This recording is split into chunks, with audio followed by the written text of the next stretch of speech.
recibe estas mañanitas hoy día 28 de octubre.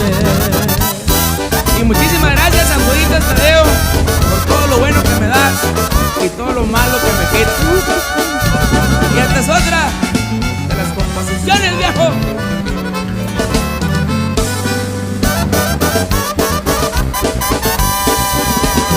Siempre que hago algún trabajo, en ti me encomiendo y gracias a ti salgo victorioso.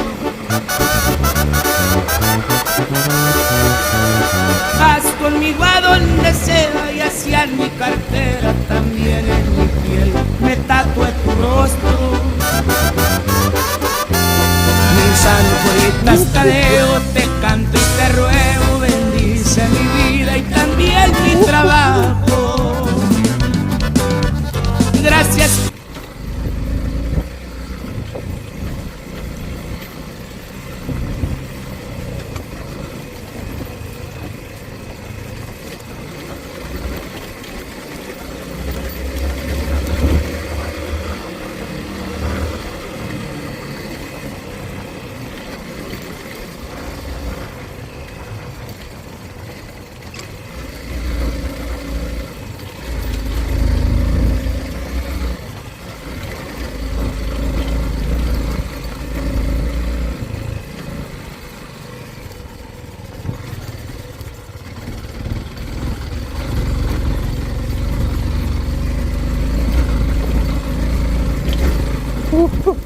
Ay.